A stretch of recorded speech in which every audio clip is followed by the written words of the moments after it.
it published. I don't know that for a fact. I know that they tried at the Atlantic Monthly, and the Atlantic Monthly... But they continue to say it. that they couldn't get it published in the United States. And when you debated the topic with them, it was under the aegis of the London Review of Books, Well, they wasn't wanted it? the publicity. It was in New York, the Cooper Union.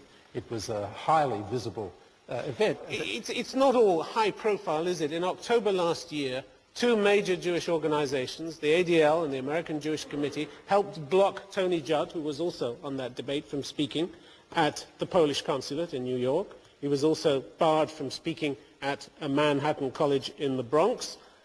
This surely is the kind of stifling of debate that we're seeing, isn't it? Again, the issue of the Polish consul is in dispute. I don't know what the Why is it actual in facts dispute? are.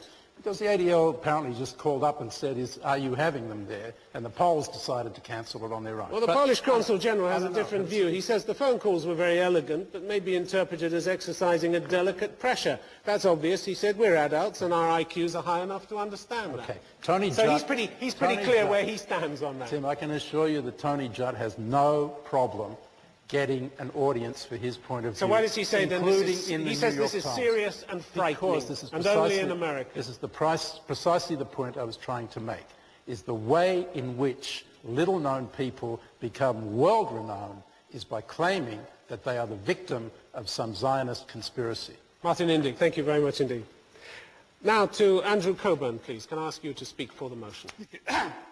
Well, of course, debate on this issue is stifled or restrained in the Western world, more so in some places than others. Where I live and work in the United States, it's particularly egregious.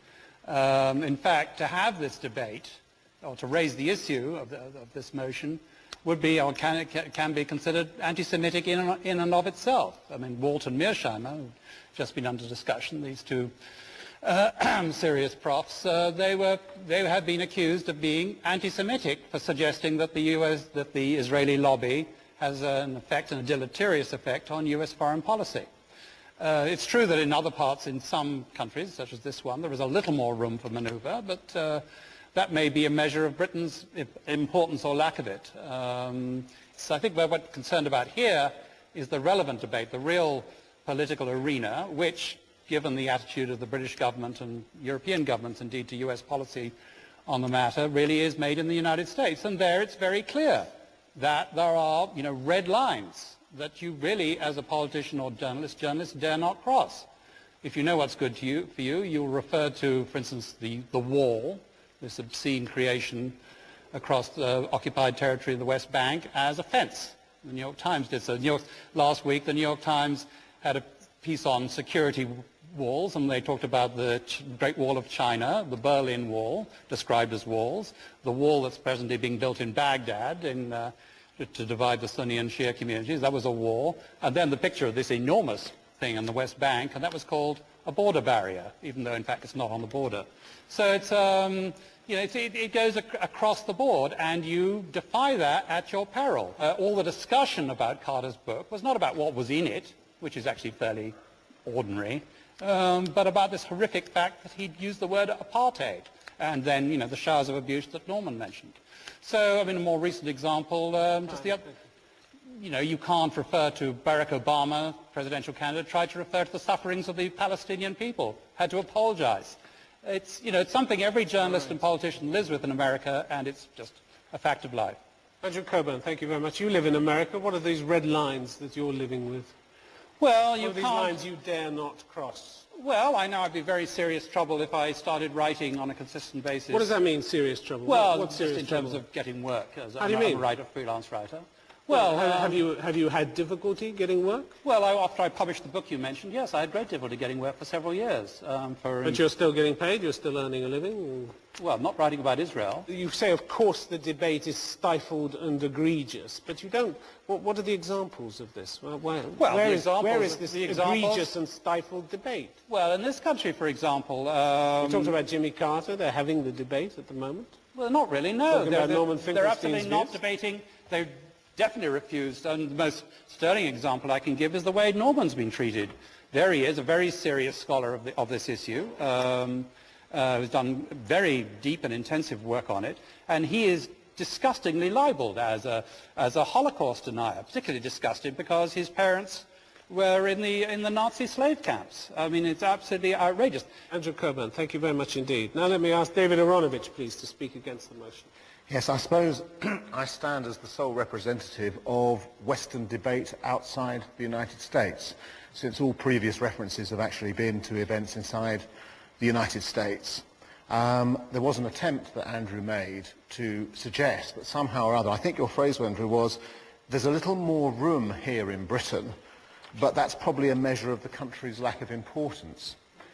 I took that to mean that it wasn't sufficiently important for the pro-Israel lobby to start lobbying hard in Britain because it wasn't considered to be significant enough. That is, I mean, that's very, very close to being a kind of gratuitous insult to the country. However, because we have an ability to debate everything openly, one of the things that you will discover when you stay here for any length of time is that there is a vigorous debate about Israel in Britain. And I would hazard a guess that in France, in Italy, and in Germany, you could not also possibly say that any Israel lobby controls the terms of the debate or seeks to stifle it. So what I'm going to suggest to do first, just as we begin, is that what may be arguably true of the United States is simply not true of Europe, and therefore you couldn't actually pass this motion on the basis that it was put in any case. It simply isn't true of Britain, that there is an attempt, or a big attempt, to stifle debate in this country by any so-called Israel lobby. There isn't a big Israel lobby in this country, and it doesn't stifle debate. The Israel lobby is the great "we was robbed" attack of those people who believe that history has unjustifiably gone against them. And I submit to you that the problem with it is that it actually constructs not a proper argument, it evades a proper argument while giving you two racial stereotypes for the price of one. The manipulative Jew on the one hand, and the childish Muslim who can't get an argument together on the other. And that's a good reason for rejecting the motion. All right, David Aronovich, thank you very much indeed. Where the motion refers to the United States, you're prepared to believe it, is that right? No, I'm not prepared to believe it. You said either. arguably No, true of the United States. Only in the sense that it's unarguably untrue of the West of the West. Would you like to deconstruct that into a positive statement? No, I'll yes, it may be true, or no, it won't be true. No, I don't think it is true. I think the reason why Americans tend to like Israel is not because of the lobby, of the pro-Israel lobby, though that is a very successful lobby. The reason why they tend to... And very powerful. It may be powerful, but it's only powerful because Americans are pre-inclined towards it. They're pre-inclined towards it for two major reasons, I think. What Martin Indyk says is powerful because people in Congress are afraid of the wrath that may come down on them. And the wrath... Organizations like Aipac, you're on record as saying And the that. wrath, as with the National Rifle Association and with the most powerful lobby of all, which is that to do with old people in America, is about the fact that people agree with it. I was going to say that the foundation myth of America is very, very similar to the foundation myth of Israel. And the perception of Israel as a democracy in a sea of autocracy is an incredibly powerful reason for ordinary Americans, and educated Americans in particular, to be predisposed, probably too predisposed towards Israel. And you say no attempt to stifle debate here.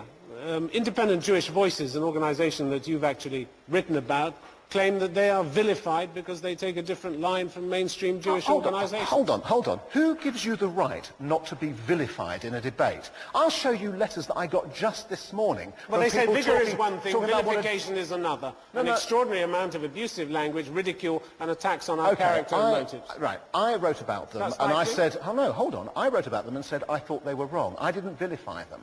They might write about me and say I'm wrong. They didn't vilify me. But, they have done and responded. But people will vilify both of us, and I get vilified as much as they get vilified. There's a lot of vilification going on. I'll show you my post. I'd like to show you mine too. Thank you very much. David Aronovich, thank you very much indeed. All right, we're going to take some questions now from the floor. There's a gentleman with his hand up at the end of the row there in the brown shirt there, please. I have questions for Martin Indyk and for David Aronovich. Both of you focused on exceptions, citing cases where people have succeeded to publish books and so on.